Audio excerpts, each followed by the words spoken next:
sus manos y sus pies y reflejar su imagen. ¿Se acuerdan de que hemos estado aprendiendo todos estos domingos anteriores? ¿Empezamos sobre qué?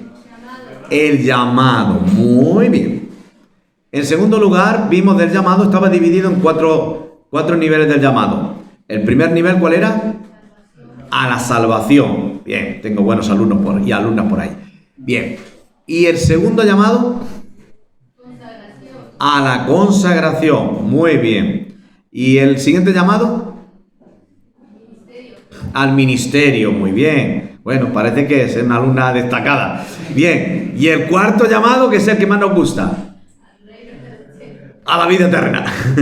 Amén. Bien. Entonces ya vimos el llamado a la salvación y vimos el del llamado a la consagración. Vimos el primero, ¿verdad? ¿Y qué vimos el último domingo?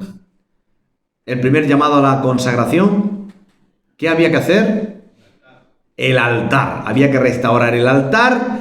¿Y cómo estaba el altar, verdad? Y ahí vimos pues el altar del sacrificio y todo esto. Y hoy vamos a seguir, segundo punto sobre el altar, porque hay mucho que hablar sobre el altar, aunque me paro ahí y pasaremos a otro punto, porque habría mucho que ver. Pero en el altar hablamos de cómo era el altar, que era donde se sacrificaba el cordero, que estaba en el templo, al entrar del templo, en el atrio, en donde se sacrificaba el cordero, ¿verdad? Y esa sangre era lo que, aplacaba la ira de Dios sobre el pecado del pueblo, aplacaba la ira, pero no perdonaba. Lo que es el perdón es ahora en Cristo, que fue el Cordero de Dios, que murió para darnos a nosotros salvación y vida eterna. Y ya no se necesitan más sacrificios de corderos, porque Él hizo un sacrificio para siempre. Amén. Por eso Él ahora es el Cordero y el sumo sacerdote, ¿verdad? Ahora, ¿qué es el sumo sacerdote? Estaban los sacerdotes y el sumo sacerdote. El sumo sacerdote era el que entraba al lugar santísimo una vez al año y, ahí tenía que estar preparado. A todos los sumos sacerdotes se le ataba una cuerda en la cintura y dirán, ¿por qué le ataban una cuerda en la cintura? Porque si el sumo sacerdote no estaba preparado, había pecado. Le ponían campanillas también en la vestimenta y cuando entraba al lugar santísimo, si las campanillas no se oían, es que había caído muerto. Imagínense por qué le ataron la cuerda, porque alguno cayó. No estaba preparado y caían muertos. Y podemos decir, uy, qué duro. No, ese es el mismo Dios que tenemos acá. Un Dios celoso de que cuidemos nuestra vida.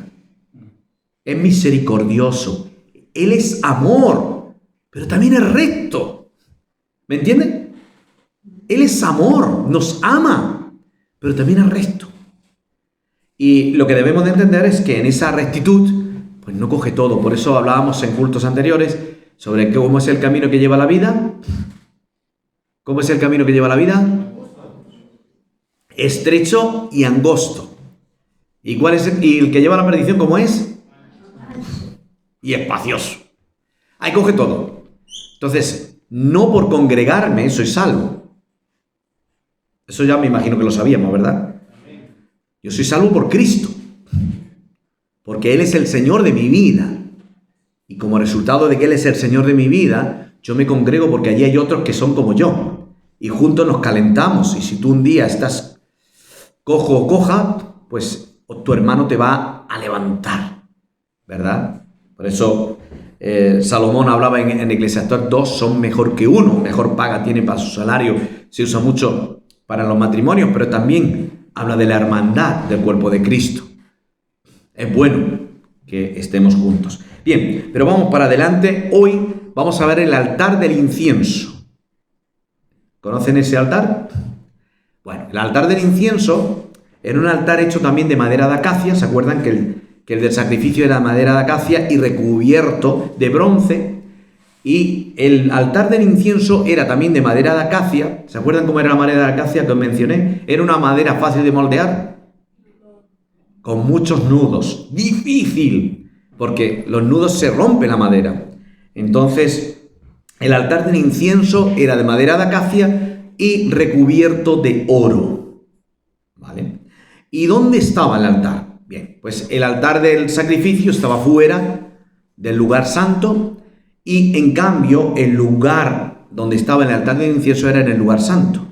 En el lugar santo, cuando tú entrabas, te encontrabas que era una tienda muy alta y luego en el templo también era alto, y ahí te encontrabas a la izquierda, te encontraba la menorá, lo que era el candelabro de oro, donde se encendía el aceite para que se viera, porque no se veía nada dentro, no había otra luz que no fuese la luz del candelabro. ¿Pero por qué? Porque eso tipifica a Cristo. Jesús dijo en Juan 8, yo soy la luz del mundo, el que me sigue no andará en tinieblas, sino le alumbrará la luz de la vida. Ese candelabro tipificaba a Cristo. Todo el Antiguo Testamento refleja el cumplimiento que vivimos hoy, ¿vale? Y luego teníamos enfrente, una mesa, la mesa de la proposición, que se llama los 12 panes, ¿verdad? Hablaba de las 12 tribus de Israel, podemos hablar de los 12 apóstoles, hablaba de los 12 panes, se hablaba realmente del pan de vida. Jesús dijo, yo soy el pan de vida, el que de mí come no tendrá hambre, el que en mí bebe no tendrá sed jamás. Entonces vemos que había un cumplimiento. Y ahora enfrente, para llegar al lugar santísimo, había un velo que medía unos 25 metros de alto, de lino fino, pero de un grosor, se cree, aproximadamente de unos 10 centímetros. Ese velo separaba el lugar santo del lugar santísimo. ¿Qué había en el lugar santísimo? El arca de la alianza, el arca del pacto. Que obviamente el arca del pacto, ¿cómo era? De madera de acacia, ¿cómo no? Madera de acacia y recubierta toda de oro, ¿vale? Con 2 querubines encima. Pero ¿qué había antes del velo? Pues el altar del incienso. Ese altar del incienso se encendía por la mañana y por la noche. Y es lo que vamos a ver en esta mañana. ¿Y qué tiene que ver eso con nosotros? Porque al final no se trata de enseñar algo que hacía el pueblo de Israel, el pueblo hebreo, sino qué nos tiene que decir a nosotros el altar del incienso. Bien, el altar del incienso, como sabemos, es aromático. Además, era un ritual comúnmente usado también en otras religiones. El tema es que Satanás es imitador de todo lo que le agrada a Dios. De ahí que hay que entender bien lo que simboliza el altar del incienso y dónde estaba ubicado. En primer lugar, vamos a ver el altar del incienso en capítulo Éxodo 36. Después dice, por orden de Dios, dice, después lo pondrás delante del velo que está junto al arca del testimonio, delante del propiciatorio que está sobre el testimonio, donde me encontraré contigo. ¿Dónde estaba? Delante del velo, o sea, antes de llegar al lugar santísimo. Cada mañana, al preparar las lámparas, como he mencionado, la menorá, las lámparas había que prepararlas con aceite, se encendía, dice, Aarón quemará incienso aromático sobre él. Cuando Aarón encienda las lámparas al anochecer, quemará también el incienso y será rito perpetuo delante de Jehová por vuestras generaciones. Y uno puede entender, bueno, ¿y esto qué tiene que ver conmigo? Pues lo vamos a ver a lo largo de este mensaje. En primer lugar, hemos visto lo que es el altar del incienso y para qué servía. En segundo lugar, en el cielo, ¿sabían que también hay un altar de incienso? Sí, hay otro. Vaya a Apocalipsis capítulo 8, verso 3. Apocalipsis 8, 3.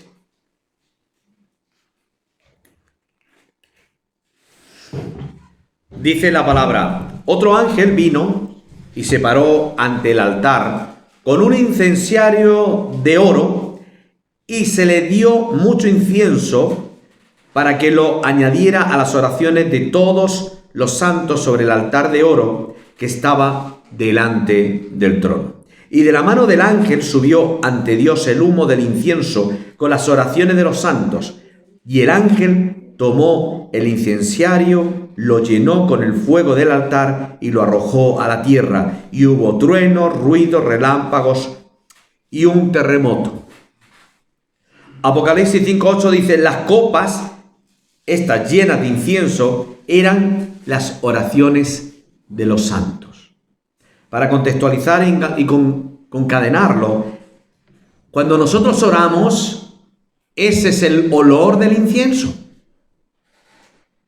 ¿Cómo está tu nivel de oración? Poca oración, poco incienso.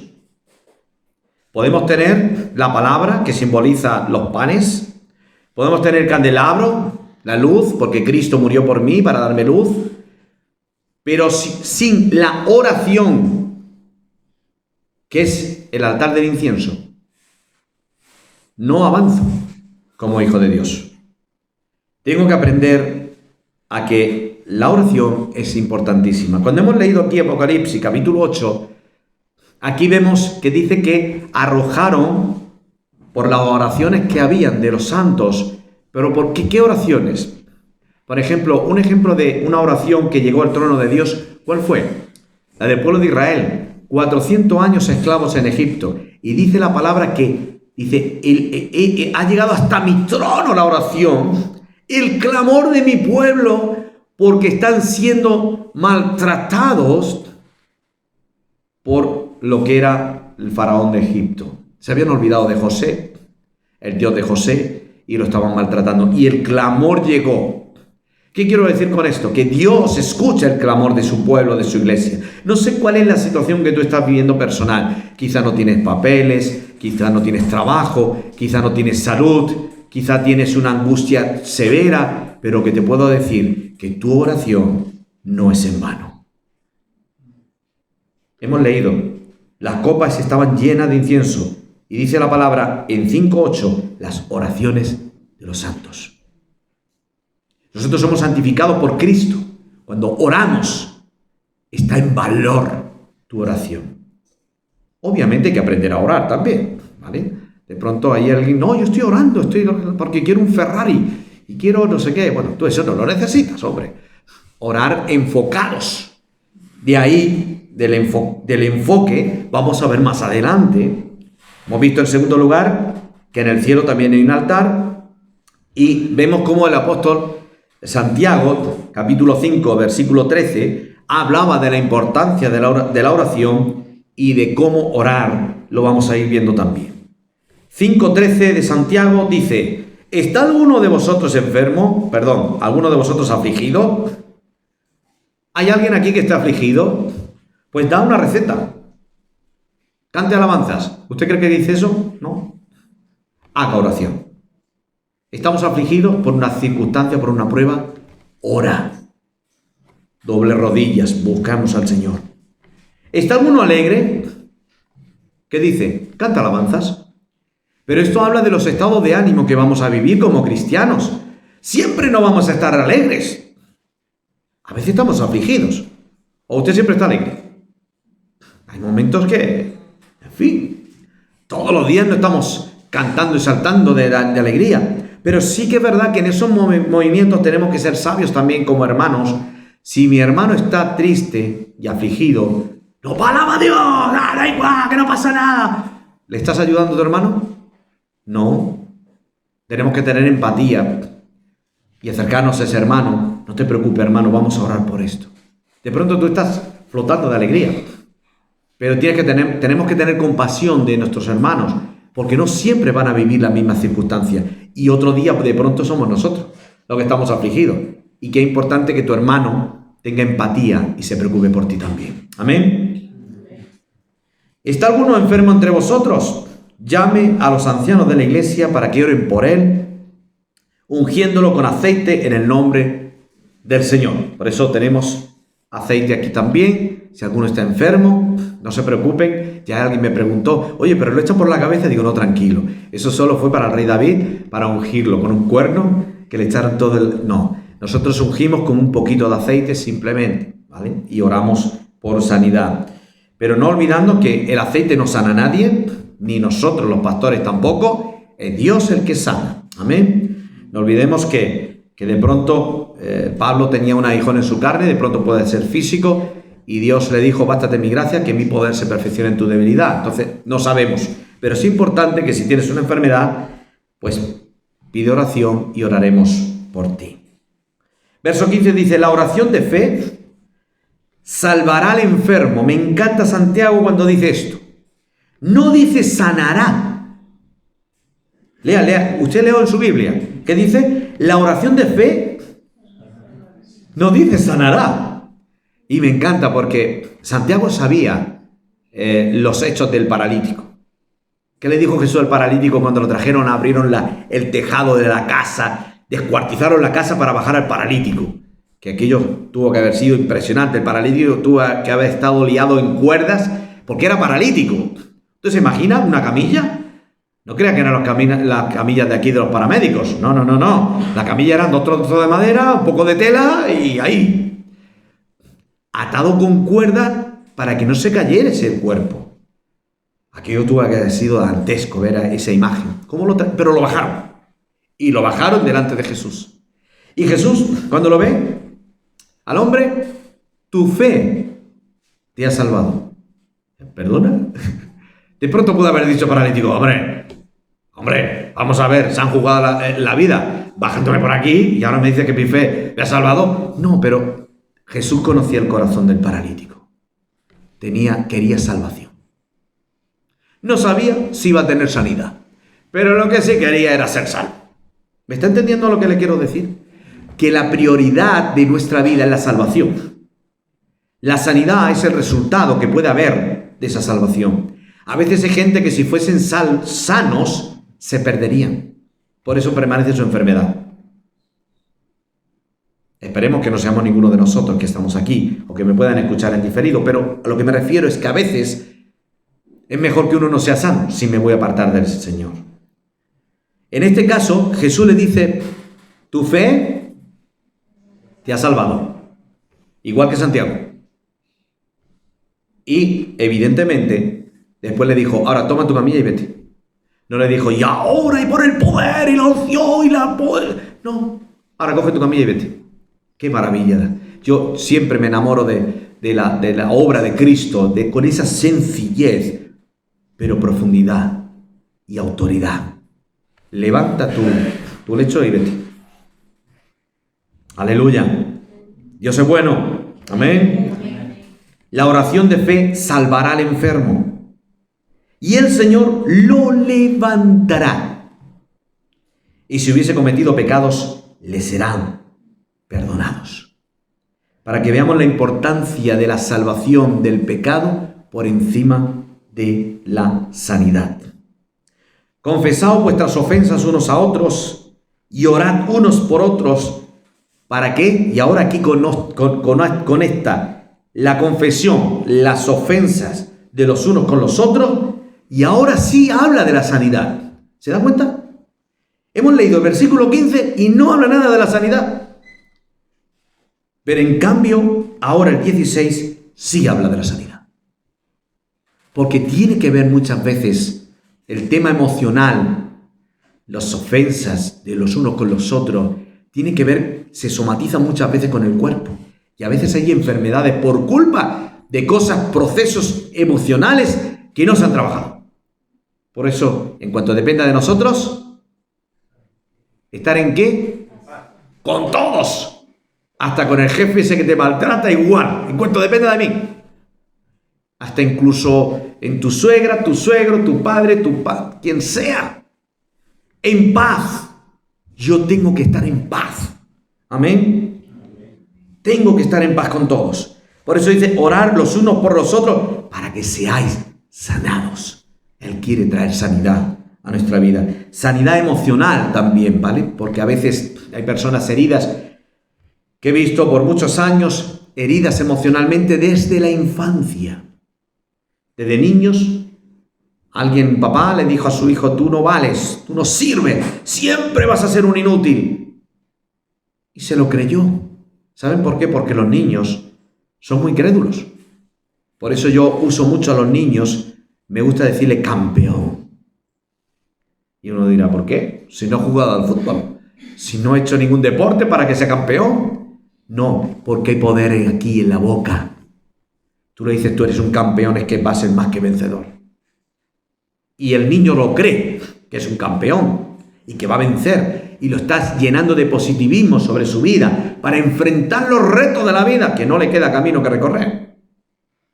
Qué importante es superar estas cosas, pues a veces puede haber adultos con 40, 50, 60, 80 años con procesos desde su infancia que nunca superaron.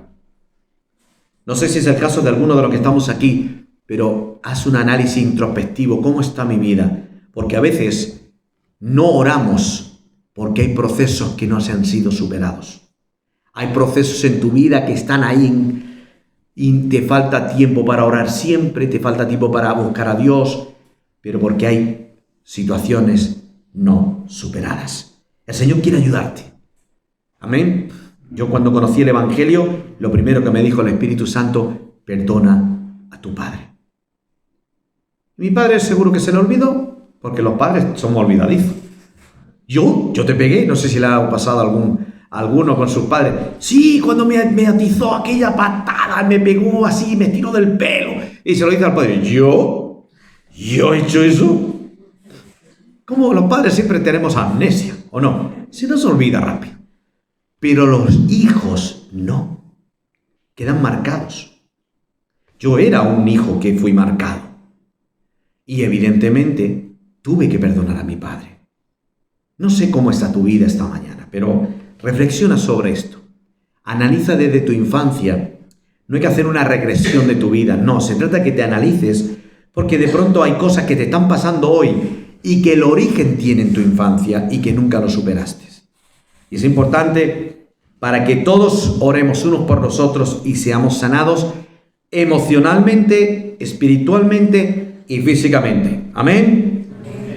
No olvidando lo que dice después del punto, ¿verdad? La oración eficaz del justo, ¿qué dice? Puede mucho. Pero fíjense cómo es la oración. ¿Saben? A mí me encanta mirar la palabra al revés. Ahora, le vamos a dar la vuelta al texto. La oración ineficaz del pecador no puede nada. No hace nada. Porque aquí hay un ingrediente, oración eficaz. ¿Y cómo puede ser eficaz? Porque tengo que doblar rodilla, buscar de Él. Y yo siempre lo digo muy claramente porque primero me pongo yo. Si no tienes ganas de orar, sabes cómo tienes que orar, ¿no? Señor, no tengo ganas de orar. Sí, es verdad. Señor, no tengo ganas de orar. Ni de leer tu palabra. No tengo ganas. Pero quiero que me pongas ganas. Quiero desear orar. Quiero desear estudiar tu palabra. ¿Me está entendiendo? Oraciones con sentido enfocado de la manera correcta. Porque a veces lo hacemos por repetición y eso es religión. Nosotros no practicamos una religión, sino una relación con un Padre que nos escucha, que es nuestro compañero, que está siempre con nosotros, ¿verdad? Aunque a veces algunos se meten mucho en la oración, ¿no? Y luego la masa se le varía un poco. ¿No? Como estábamos en la reunión de hombres con Iñaki, ¿no? Que se pone a orar, y claro, llega un punto que, ¿cuánto? Pero cómo Dios es bueno, ¿no? Y le ayudó, ¿verdad, Iñaki? Dios le ayudó. Dios es bueno, porque vio tu corazón y la actitud. Él quiere ser un Dios personal, que vivamos en oración todos los días, no solo el domingo. Amén. Fijaos qué poder tiene la oración. Que este hombre, en el versículo 17 habla de un hombre, Elías, dice que fue un hombre sujeto a pasiones semejantes a las nuestras y que oró fervientemente para que no lloviera y no llovió sobre la tierra durante 3 años y 6 meses. Volvió a orar y volvió la lluvia. ¿Qué está diciendo esto? Que si nosotros oramos y oramos enfocados en Dios, ¿qué es lo que no va a ocurrir? Cosas que ojo no ha visto ni ha subido al corazón de hombre, lo que Dios ha preparado para los que aman, dice el Señor. Él ha preparado cosas extraordinarias, pero tenemos que orar enfocados, oraciones eficaces, porque Él quiere hacer cosas extraordinarias en este tiempo. ¿Y saben con quién? ¿Con quién quiere hacer el Señor esas cosas? Di, conmigo. Ahí donde tú estás, conmigo. Quiere usarme a mí. Pero confiésalo, por favor. Sé valiente. quiere usarme a mí, eso, dilo ahí. No otro, yo iré, yo quiero ser.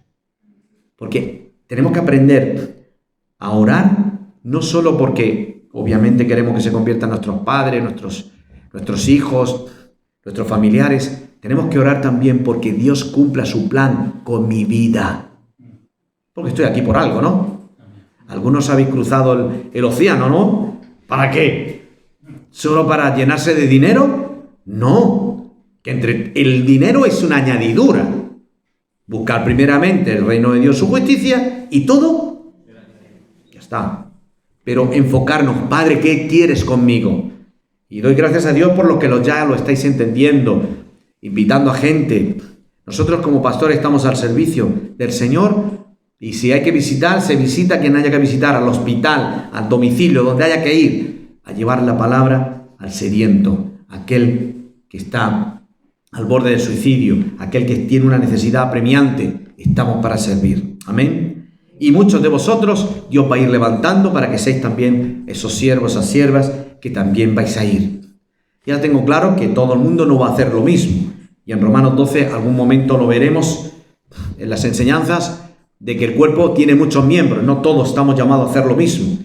Pero sí hay cosas que estamos llamados todos. En Mateo 28 lo dice claro. Y Marcos 16 también. ¿Sabe lo que dice, no? Marcos 16, id y predicar el evangelio a toda criatura. Id. Eso no está diciendo, eso solo que lo haga el pastor. Eso es que lo haga solamente el evangelista. No. Todos. Id.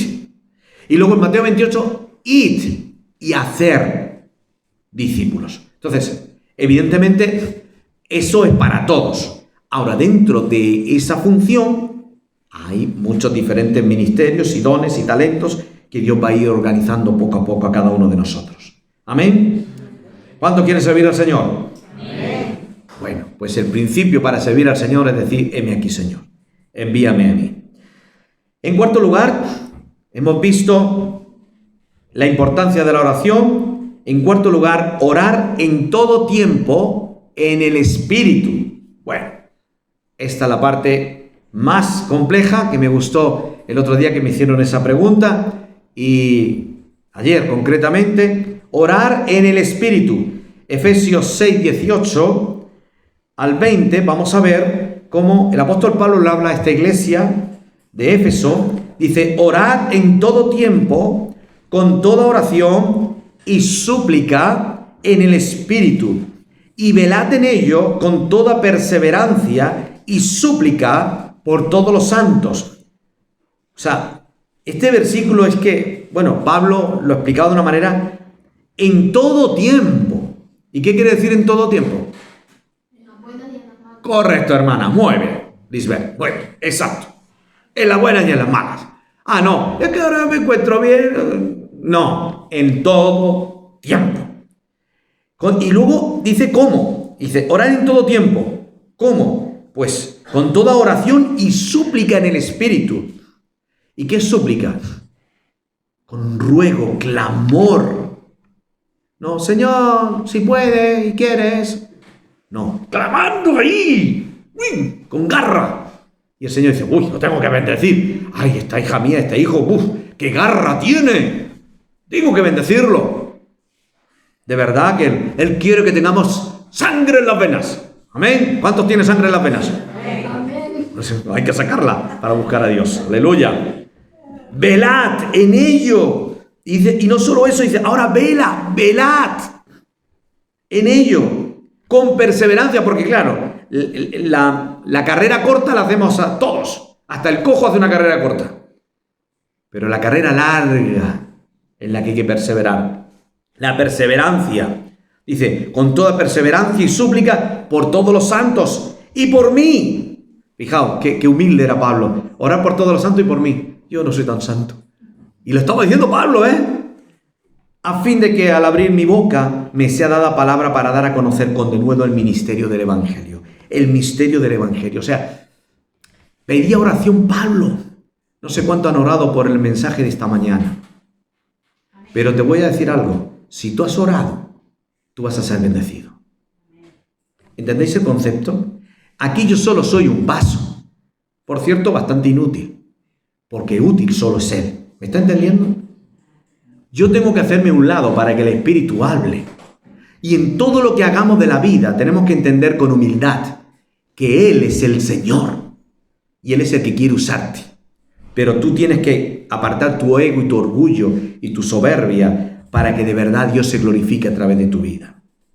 Velar en ello en toda perseverancia y súplica por todos los santos y por mí, a fin de que al abrir mi boca sea dada la palabra para dar a conocer con denuedo el misterio del Evangelio, por el cual soy embajador en cadenas y con denuedo hable de él como debo de hablar.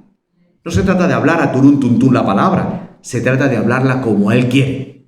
Amén. Por eso yo armar un bosquejo después de tantos años no es difícil. El tema no es ese, es hablar lo que Él quiere. Y eso es la tarea más difícil de cualquier pastor. Por eso necesito vuestro apoyo en oración. Amén. Si algún día me pongo rollero, ya saben. Ay, tengo que orar más por el pastor. Amén. Aleluya. Somos todos de un equipo. Nos necesitamos unos a otros. En segundo lugar, dentro de orar en todo tiempo en el Espíritu, hemos visto en Efesios 6, pero ahora vamos a ver en Judas 1, verso 20. Sí, Judas, hay un libro, pues si alguno no lo sabe, hay un libro que se llama Judas. Dice, pero vosotros, amados, edificándoos sobre vuestra santísima fe, orando en el Espíritu Santo. Conservaos en el amor de Dios, esperando la misericordia de nuestro Señor Jesucristo para vida eterna. Orando en el Espíritu Santo. ¿Y cómo uno puede orar en el Espíritu Santo? ¿Andando en la carne o en el Espíritu? Ahí está el tema. ¿Y cómo puedo andar en el Espíritu? Bueno, no nos vamos a ir ahí porque si no, ya no terminaríamos. Me queda solamente un punto para terminar. Pero ¿cómo oro en el Espíritu? En Gálatas 5, se los dejo como deberes también, pueden leer en casa, dice, si por el Espíritu hacéis morir las obras de la carne, viviréis. ¿Quién mata a Andrés? Al pastor Andrés, ¿quién lo mata? El Espíritu, la carne de Andrés. Y ya le puedo asegurar, mejor que no la conozcan nunca, este viejo hombre que hay acá. En el Espíritu todos somos florecitas maravillosas que olemos a perfume. Pero en la carne, ¿o no, Omar? Y la carne mejor que no. Ahí está el tema. Nosotros tenemos que primero dejar que el Espíritu Santo tome el control de nuestra vida y decirle, Padre, ayúdame a morir a mi carne. Quiero vivir por y para ti. Quiero que tú seas el Señor de mi vida. Yo quiero que tú gobiernes mi vida, que me enseñes a orar en el Espíritu. Empezar a orar con intención. ¿Me estoy explicando? Con intención. Yo quiero aprender a orar. No oraciones bonitas porque escuché a tal persona orar. ¡Qué bonito! Yo he orado muchas veces y no sé ni qué he orado. ¿Saben por qué? Porque oré en el Espíritu. Y el Espíritu me tomó y oré por un montón de cosas que no sabía que había necesidad. Pero el Espíritu sí lo sabía. Esto no es leche. Esto es un chuletón de ternera de este aquí del que se vende acá, ¿no? ¿Me está entendiendo? Dios te está llamando no solo a orar oraciones conocidas que ya sabes repetir. No, Él quiere llevarte a conocer lo que es orar en el Espíritu Santo. Y aquí Judas lo dejaba bien claro. Espero que podamos entender esta parte. Orar en el Espíritu es una prioridad. Orar en la carne lo hace todo el mundo. Hasta alguien de la calle que es ateo, digo, oye, ¿puedes repetir esto? Y lo repite. Pero eso no es orar, ¿vale? Hay que orar en el Espíritu. Bien, y en sexto lugar, quinto lugar, para terminar, tenemos quien nos ayuda para orar. Porque de pronto dices, uy, ya, pero no sé cómo orar. Pues es que tenemos quien nos ayuda. En Romanos 8, 26 y 27, Pablo le habla a esta iglesia sobre este tema también. Tenemos quien nos va a ayudar. ¿Quién nos va a ayudar? Pues el propio Espíritu Santo. Verso 26 dice, de igual manera el Espíritu nos ayuda en nuestra debilidad. Tú nunca estás solo, no estás sola Cuando estás en tu cuarto, Él está allí contigo. Aunque el diablo venga y te diga, no, estás solo. La palabra de Dios dice que está contigo, yo lo creo y lo afirmo. No sé si me explico. La fe es sin ver creer. Si tú quieres vivir experiencias sobrenaturales con Dios, tienes que empezar a poner tu fe en acción. Y la palabra de Dios, si dice que Él está ahí para ayudarme, es que Él está. Amén. Él está. Solo tengo que creerlo para que pueda disfrutar y sentir que Él está ahí para ayudarme. Por eso dice, de igual manera, el Espíritu nos ayuda en nuestra debilidad. Pues ¿qué hemos de pedir como conviene? ¿Qué dice? No lo sabemos, pero el Espíritu mismo intercede por nosotros con gemidos indecibles. ¡Wow! Tenemos un profe. Las 24/7, los 365 días del año, el Espíritu Santo desea enseñarnos a orar y a orar en el Espíritu. Amén. Verso 27 dice, pero Él, el que escudriña los corazones, sabe cuál es la intención del Espíritu, porque conforme a la voluntad de Dios intercede por todos los santos. Él está ahí, presto a que le demos lugar a Él. ¿Le vamos a dar lugar al Espíritu Santo? ¿O lo vamos a dejar a un lado y decir, no, yo oro mejor? Tú, Espíritu Santo, quédate ahí, que mi oración más bonita. Bueno, no va a haber ningún efecto. Lo que realmente Dios quiere es que tu vida cambie. Y fijaos que es muy fácil descuidarnos a la hora de orar. En Mateo 26, 40 y 41 dice que los discípulos, Jesús los halló durmiendo. Y dice que no habían podido velar ni una hora. Esto pone una medida. Muchas veces en la Escritura es difícil medir algunas cosas, pero aquí pone una medida. Ni una hora habéis podido velar. ¿Cuánto tiempo se tiró Jesús orando en Getsemaní antes de que fuese prendido? Horas. Pero dice, ni una hora habéis podido velar. Los dejó allí durmiendo y siguió orando. Probablemente se calcula que se tiraría por lo menos 2 o 3 horas o más. ¿Cuánto tiempo le dedicamos a Dios? ¿Cuánto tiempo oramos? ¿Cuánto tiempo apartamos en su presencia? Porque lo que está claro es que si tú arrebatas algo, nunca tienes nada. Yo siempre pongo ejemplo de esto porque me gusta comerlos y hacerlos, los bizcochos, ¿no? ¿Cuánto le gusta el bizcocho? La torta, a otros le llaman torta. Aquí está rica, ¿verdad? Aquí hay algunos que son bastante luchos y luchan para hacerlas, ¿no? Unas buenas tortas. En la reunión de hombres por lo menos hemos comido unas cuantas buenas, ¿no? De hermanas que la han hecho. La torta, si tú no le das el tiempo necesario y le echas los ingredientes necesarios, no hay torta, no hay bizcocho. Hay un amasijo ahí feo y que no vale ni para comerlo. A veces somos un poco los cristianos, adulteramos y lo adaptamos a nuestro formato. ¿Me está entendiendo? Al formato mío, que me gusta. No. Aquí en las órdenes la da Él. El que manda es el Señor. El que ha puesto el orden es Dios. Si yo me sujeto a lo que Dios ha dicho en su palabra, hay torta, hay bizcocho. Hay un disfrute de su presencia y algo sobrenatural viene sobre tu vida. Si yo lo adultero y le pongo de lo mío a mi manera, le voy a reducir, no le voy a echar bastante harina, porque a mí me gusta que tenga densidad. Pues sale un mazacote que no hay quien se coma eso, ¿o no? No sé quién le ha pasado, que se hayan pasado harina. Otro de pronto, no, me gusta más el huevo, le voy a meter más huevo. Bueno, se queda todo el blandugio, eso no va. O sea, la medida exacta. La palabra es así. Si tú buscas y le dices, Señor, quiero orar en el Espíritu, quiero que mi altar de incienso, quiero que mi olor suba a tu presencia, la oración de los santos. Señor, que sea un olor fragante, quiero adorarte, quiero buscar tu presencia. Ya te puedo decir que algo grande, poderoso, aplastante, sobrenatural va a venir sobre tu vida. Y no solo hoy, va a ocurrir durante toda la semana.